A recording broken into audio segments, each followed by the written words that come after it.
Bismillahirrahmanirrahim. Assalamualaikum warahmatullahi wabarakatuh. Alhamdulillah, nahmaduhu wa nasta'inuhu wa nastaghfiruh wa natubu ilayhi wa na'udzu billahi min syururi anfusina wa min sayyiati a'malina.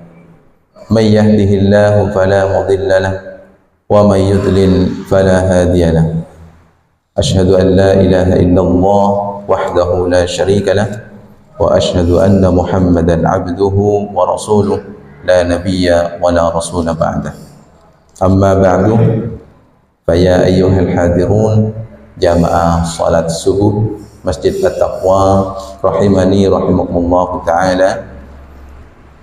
Mari kita senantiasa bersyukur kepada Allah Subhanahu wa taala atas semua nikmat yang sudah Allah karuniakan kepada kita, baik nikmat itu sifatnya zahiriyah ataupun nikmat-nikmat yang sifatnya batiniyah, yang semuanya itu apabila kita ingin menghitung-hitung nikmat Allah, niscaya kita tidak akan mampu untuk menghitungnya. Sebagaimana Allah nyatakan, wa in ta'uddu ni'matallahi la tuhsuha. Kemudian mensyukuri nikmat alasan atau akan menjadi sebuah perantara Allah akan menambahkan nikmat untuk kita, sebagaimana Allah nyatakan, wa in syakartum la azidannakum wa la in kafartum inna adzabi lasyadid. Sebaliknya, apabila mengkufuri nikmat Allah yang sifatnya kecil ataupun sedang ataupun menurut kita itu besar, maka kita mengkufuri nikmat Allah, itu juga akan menjadi penyebab Allah murka kepada kita, sehingga Allah siapkan azab yang pedih untuk kita semua. Kemudian salawat dan salam semoga senantiasa Allah curahkan kepada junjungan kita, uswah kita, Rasulullah Muhammad sallallahu alaihi wasallam. Para jamaah yang dirahmati oleh Allah Subhanahu wa taala, alhamdulillah pada pertemuan kita kali ini kita kembali dengan ridha Allah bisa melanjutkan terkait dengan pembelajaran cabang-cabang iman, di mana pada pertemuan kita kali ini kita sudah sampai pembahasan kita pada cabang iman ke-29, yakni memberikan 1/5 harta rampasan perang kepada imam, para pegawainya dan para pasukan. Para jamaah yang dirahmati oleh Allah Subhanahu wa taala, harta kaum muslimin itu dilindungi oleh Allah Subhanahu wa taala. Oleh karena itu, zalim bagi kita kalau kita mengambil hak orang lain. Kemudian begitu pula Allah Subhanahu wa taala mengaruniakan nikmat kepada seluruh umatnya, baik itu yang kafir ataupun yang beriman, yang mukmin.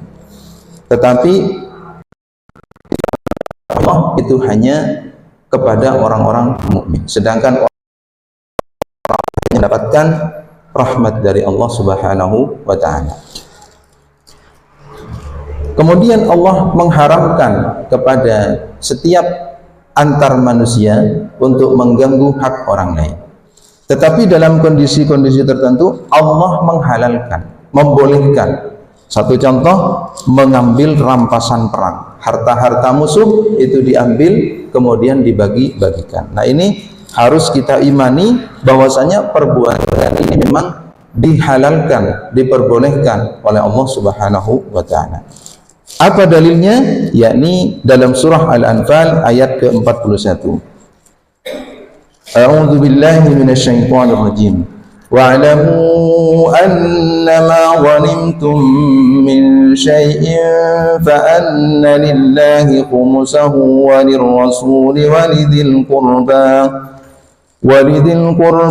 واليتامى والمساكين وابن السبيل إن كنتم آمنتم بالله وما أنزلنا على عبدنا يوم الفرقان يوم التقى الجمعان والله على كل شيء قدير. Ketahuilah, sesungguhnya apa saja yang dapat kamu peroleh sebagai rampasan perang, maka 1/5 untuk Allah, Rasul, kerabat Rasulullah, anak-anak yatim, orang-orang miskin, dan ibnu sabil. Jika kamu beriman kepada Allah dan kepada apa yang kami turunkan kepada hamba kami Muhammad di hari Furqan, yaitu di hari bertemunya dua pasukan. Allah Maha Kuasa atas segala sesuatu. 41. Kemudian dalam surah Ali Imran ayat ke-161 Allah nyatakan bahwa wa may yaghlul al qiyamah. Tidak mungkin seorang nabi berkhianat dalam urutan rampasan perang. Barang siapa yang berkhianat dalam urutan, maka pada hari kiamat dia akan datang mengkhianatkannya. Surah Ali Imran ayat 161. Para jamaah yang dirahmati oleh Allah Subhanahu wa taala. Surah Ali Imran ayat 161 terkait dengan perbuatan khianat. Perbuatan khianat itu adalah salah satu sifat yang melekat kepada orang-orang munafik. Maka kita harus benar-benar bisa menjauhkan diri dari sifat khianat ini. Kenapa Allah tadi menetapkan bahwa pada hari kiamat orang yang berkhianat dia akan datang kepada Allah membawa sesuatu yang dia khianatkan kepada manusia. Maka yang dimaksud Allah Subhanahu wa taala, kita harus benar-benar bisa untuk Rasulullah sallallahu alaihi wasallam bersabda, "Amurukum bi arba'in wa annahakum an arba'in." Aku perintahkan kalian 4 perkara dan aku larang kalian dari 4 perkara. Amurukum bil imani billahi wahdah. Aku perintahkan kalian untuk beriman hanya kepada Allah. Atadruna manal iman billahi wahdah? Tahukah kalian apa itu beriman kepada Allah semata? Qalu, mereka menjawab, Allah wa rasuluhu a'lam. Allah dan Rasulnya yang lebih. Nah, ketika ada pertanyaan syar'i kemudian kita tidak mampu menjawabnya, disunnahkan untuk saat ini kita mengucapkan wallahu a'lam. Tapi ketika kita masih atau maka jawabannya adalah Allahu wa rasuluhu a'lam. Kemudian syahadatu an la ilaha illallah wa anna muhammadan rasulullah wa iqamis salah wa ita'iz zakah wa siyamu ramadan. Allah dan Rasulnya tahu. Beliau menjawab, bersaksi bahwa tiada Tuhan selain Allah dan bahwa Muhammad Allah, mendirikan salat, menunaikan zakat, berpuasa Ramadan. Wa antu'tu minal ma'namil khumusah, memberikan 1/5 dari harta rampasan perang. Wa annahakum anil dan aku juga melarang kalian dari 4 hal. Ya, apa itu hantam?